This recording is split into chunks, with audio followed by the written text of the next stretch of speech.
Kampung-kampung di Simalungun umumnya terletak berjauhan satu sama lain, dengan jarak tempuh sekitar 3 jam perjalanan di dalam hutan. Area kampung dibuka dengan menebang hutan dan rumah-rumah biasanya didirikan dalam 2 baris berhadapan. Seluruh area kampung dikelilingi oleh pagar bambu yang tajam dan runcing.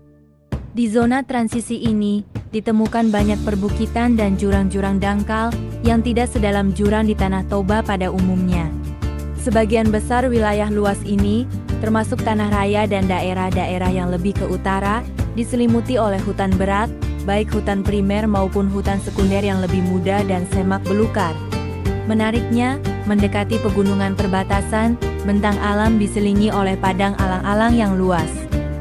Keberadaan padang alang-alang ini menjadi pertanda bahwa pegunungan, dan dengan demikian juga danau, sudah dekat.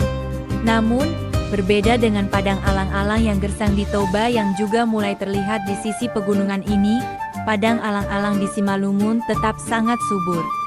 Di bagian utara dataran ini, beberapa puncak gunung yang berdiri sendiri menjulang di tengah lanskap, di antaranya yang paling menonjol adalah Dolok Parapat, Dolok Singgaleng, dan Dolok Simbolon Puncak yang terakhir berada di wilayah raya.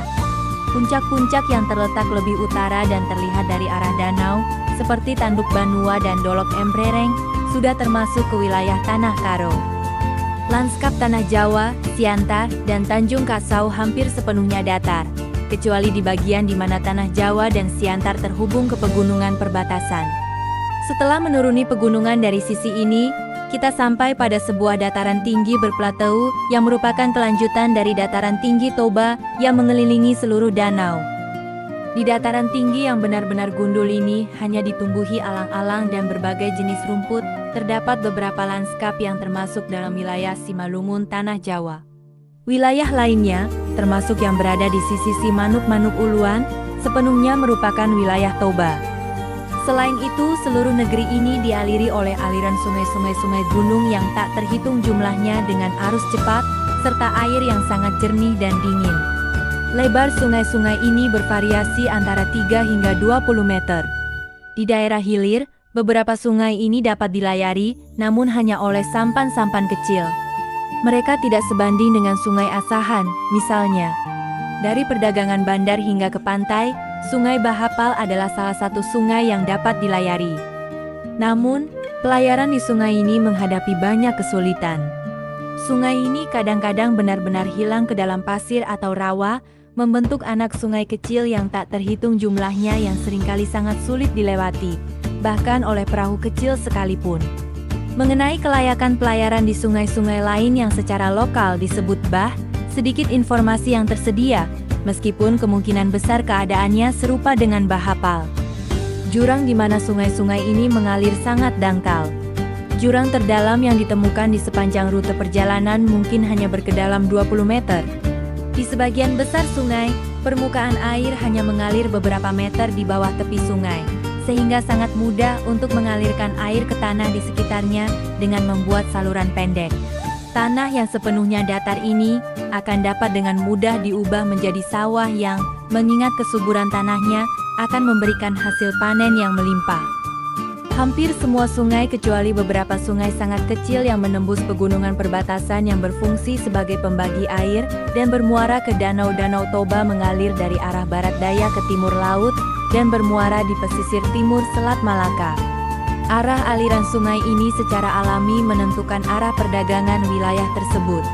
Hubungan dengan wilayah Toba yang sebenarnya sangat sedikit dan cukup sulit, hanya digunakan oleh penduduk lanskap di dataran tinggi yang masih termasuk dalam Tanah Jawa. Sebaliknya, hubungan dengan pesisir timur sangat banyak dan mudah. Selain sungai-sungai sejauh yang dapat dilayari, sejumlah jalan setapak dan jalan raya menghubungkan wilayah pedalaman ke pantai. Akibatnya, perdagangan meningkat sangat pesat dalam beberapa tahun terakhir setelah aneksasi lanskap-lanskap tersebut. Sama halnya dengan Kesultanan Asahan, bahkan seperti halnya wilayah Toba sendiri, Sibalungun kini dikenal sebagai Simalungun mengandalkan pesisir timur sebagai satu-satunya tempat pemasaran produk-produknya. Pegunungan perbatasan, terutama puncak dan lereng Simanuk-Manuk, Batu Loteng dan Dolok Bubungan, tertutup rapat oleh vegetasi hutan yang lebat, seperti halnya dataran. Di sisi Toba, vegetasi tersebut sedikit berkurang, hanya lebat di bagian atas lereng Gunung Dolok Simbolon Raya juga tertutup rapat oleh hutan yang lebat.